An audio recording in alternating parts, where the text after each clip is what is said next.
morning, Warriors. Welcome to our final edition of Warrior News Network before Christmas break.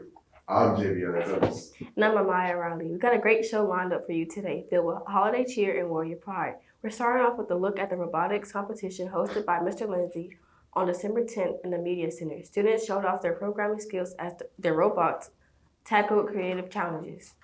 Congratulations to all those who participated, and a big thank you to Mr. Lindsay for inspiring the next generation of innovators.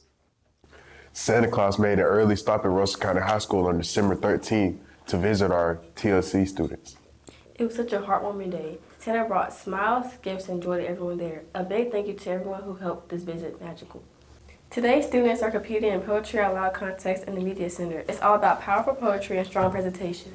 A big special thank you to Ms. Vanderford for guiding participants. Best of luck to everyone who's reciting today. So the main goal of the poetry contest is just to interest students in writing and creative expression and speech, and to get people comfortable with talking in front of groups. And most importantly, to just showcase the talents that we have here at Russell County High School. So there are 3 categories of the contest. The first category is called original poetry. And this is poetry of any topic. We get a lot of poetry about friendship and love. It doesn't have to be a specific topic or specific length or specific kind of poem. It just has to be coming from the mind of the writer and not assisted by technology of any kind. And that's called original poetry. Another category that we have is called social issue. This is a poem that deals with a current event, a topic of current interest and social interest for our nation. And the third category is the Poetry Out Loud category. And this is a category where students don't write the poem themselves, but they read a different author's poem.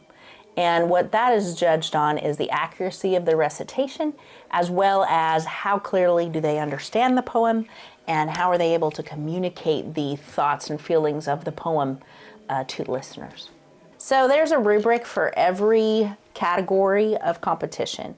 And in the case of the original and the social justice categories, it'll be judged by the writing that the students have done, as well as their performance. And in the case of Poetry Out Loud, it's the accuracy of the recitation, the fact that they're not missing words or switching words around, as well as their performance. So the judges that I get to judge are usually teachers here at the school.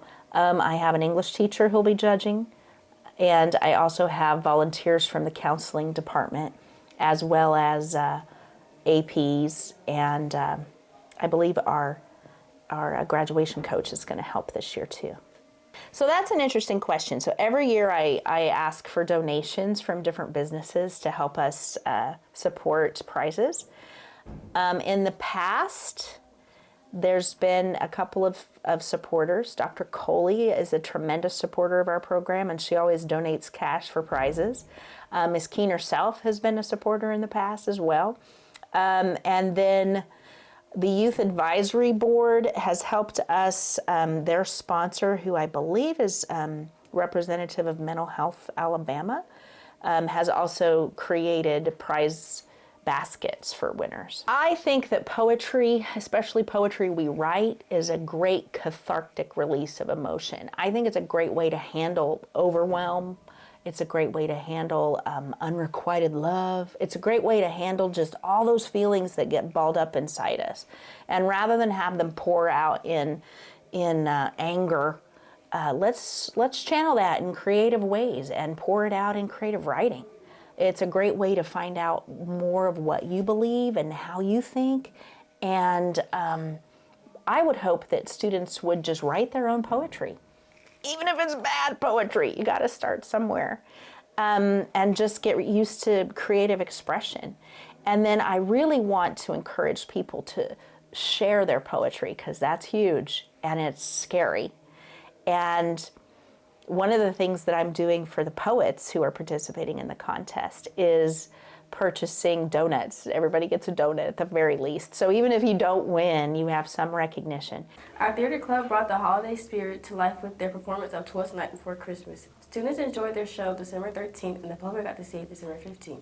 The cast and crew did an incredible job. Thank you for spreading some holiday cheer and ending the semester with a festive performance. Now, let's get a sports update from Jamarcus Bird. Thanks, Javion and Amaya. Here's what's been happening in Warrior sports. The boys and girls basketball teams both picked up big wins against Columbus earlier this week. However, on Saturday, both teams fell short in tough games against Northside. But the action isn't over. Both teams will kick off area play at home on January 4th against Pike Road. Mark your calendars and let's fill the gym to support our Warriors. Well, Warriors, that wraps up our final broadcast of 2024. We want to wish you all Merry Christmas, Happy Holidays, and a safe and restful break. Enjoy the rest of your time with your family and friends, and we'll see you back here in January for our brand new year of Warrior News Network. For Warrior News Network, I'm Amaya Riley. And I'm Javion Tummy. Stay safe, stay warm, and have a great break.